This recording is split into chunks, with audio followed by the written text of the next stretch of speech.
falar de 2 ou 3 temas aqui, importantes da semana. Eu queria começar falando sobre a doutrina Lula. Eu dei uma entrevista, duas entrevistas essa semana para alguns veículos, né? E estava falando sobre a doutrina Lula. O que é a doutrina Lula? A gente já pode falar de uma doutrina Lula nas relações internacionais. Esse é um conceito que é usado de uma maneira mais ostensiva e mais categórica na política externa norte-americana. Então, os norte-americanos usavam a doutrina Bush, a doutrina Obama, a doutrina Biden. A gente pode falar de uma doutrina Lula. Lá atrás, né, o que seria a doutrina Lula? Seria a política ativa e altiva, política externa ativa e altiva de Celso Amorim.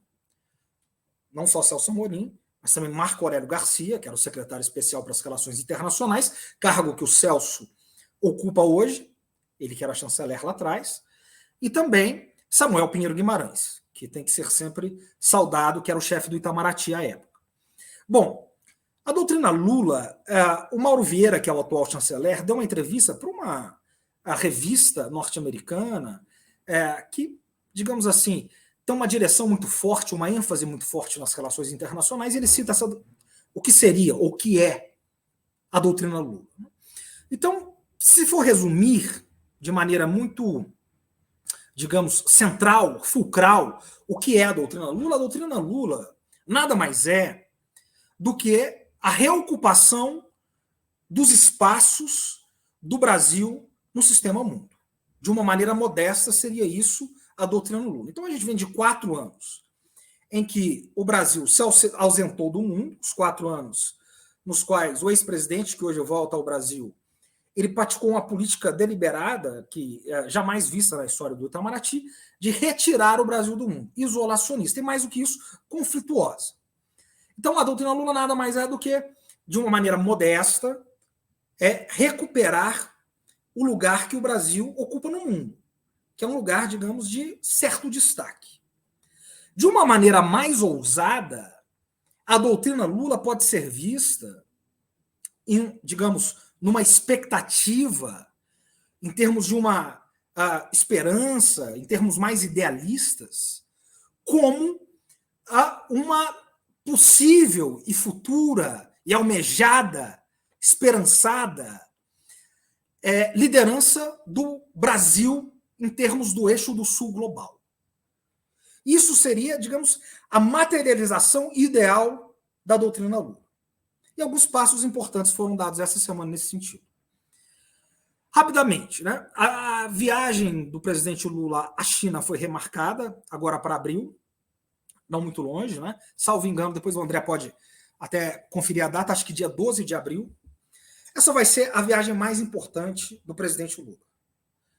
Mais importante porque a China é nosso principal parceiro comercial, principal parceiro econômico e comercial. Nós temos um superávit muito grande com a China. E porque a China é o grande ator geopolítico em ascendência no sistema mundo. Os Estados Unidos e China são as duas grandes superpotências do sistema mundo. Mas, claramente, os Estados Unidos são a potência em declínio. Os Estados Unidos são a potência em decadência.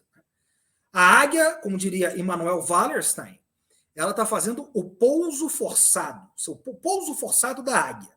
Então, nós temos uma superpotência aqui no continente, que é a potência hegemônica tradicional, foi, digamos, a potência hegemônica nos últimos 100 anos, são os Estados Unidos, que estão num declínio. E nós temos a China, que é uma potência ascendente. E já é o principal parceiro comercial das maioria dos países da América Latina, esmagadora maioria dos países da América Latina e do Brasil desde 2009. Então, essa viagem vai ser importantíssima. 2 temas são centrais. Desculpa.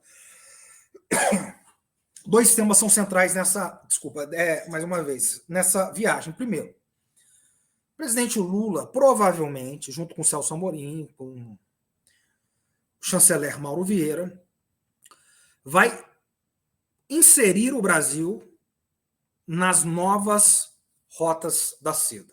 Um cinturão, uma rota. Que é a medida mais ousada das relações internacionais do século XXI. Lançada na gestão Xi Jinping, pelo presidente Xi Jinping, em 2013. É uma rota que sai da Ásia e vai se expandindo pela Europa. E da Europa toma o sistema internacional, toma o mundo. O Brasil está fora. O Brasil não é inserido. Ela tem mais de 100 países já acordados. Tem vários projetos de desenvolvimento, trens de alta velocidade, portos, facilidade para infraestrutura, construção de infraestrutura, investimento bilateral entre os países, que interessa a China e interessa os países associados. E com mais de 100 países, né, a ONU tem cerca de 194 países, tem mais de 100 países envolvidos, cerca de 130 países envolvidos nas novas rotas da seda. E o Brasil está fora.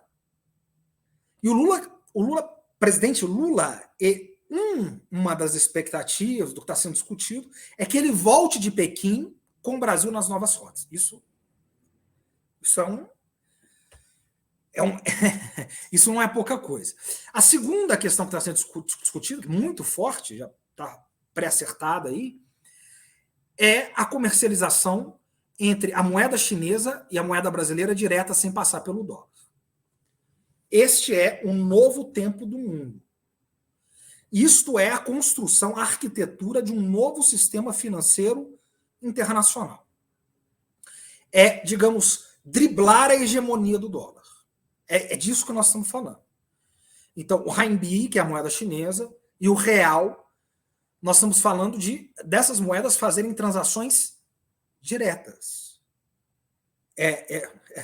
Essa é uma questão. O Valdir está nos assistindo lá desde Kazan, conhecida como a Jardim do Éden original. Ana Soares, boa noite. E para fechar, uma menção aqui, né? Claro, a gente vem discutindo isso aqui desde primeira mão, muito de perto. Presidenta Dilma assumiu, finalmente, o novo Banco de Desenvolvimento dos BRICS. 3 coisas rapidinho. Primeiro, a gente tratou muito aqui do antecessor dela, Marcos Troiro. Claramente não estava à altura do cargo que ocupava. Isso foi tratado quase que em primeira mão aqui no Mundo é um Moinho de maneira ostensiva. Nós trouxemos aqui vários dados, relatos. Elias Jabbour veio aqui discutir isso com a gente de uma maneira muito perspicaz, muito pontual, muito inteligente. E nós íamos apontando que nós tínhamos um presidente, o mandato do Brasil vai até 2025, que não estava à altura de um cargo do maior banco de desenvolvimento do mundo. Então, isso quer dizer, você tira um problema e, além de tirar o problema, você coloca uma solução. Qual é a solução? A solução é colocar no banco dos BRICS, a despeito do que foi discutido de maneira da profundidade de um pires durante toda a última semana, né, que se focalizava no salário da ex-presidenta Dilma, o que jamais foi apontado pelo Marcos Troiro, quando ele assumiu, né, um caráter muito misógino, inclusive, é que eu só vou fechar dizendo isso, nós vamos apresentar os convidados. A presidenta Dilma, ela assume um banco que simplesmente ela pariu. A presidenta Dilma, ela é a mãe do banco e do fundo do novo Banco de Desenvolvimento e do fundo dos BRICS. Esse banco nasceu quando e onde? 2 elementos brodelianos básicos. Quando e onde? Ele nasceu em 2014, na presidência da Dilma Rousseff, na cúpula do BRICS em Fortaleza, no Ceará. Ali nasceu o banco que agora ela vai dar direção. Será uma equipe muito qualificada que ela está reunindo, certamente. Então, e nós temos o patamar de uma ex-presidente de um dos 5 países, o que não tinha antes. Não havia nenhum ex-presidente chinês, indiano, indiana, enfim, russa, que ocupasse esse cargo. Então, isso automaticamente eleva o patamar do novo Banco de Desenvolvimento.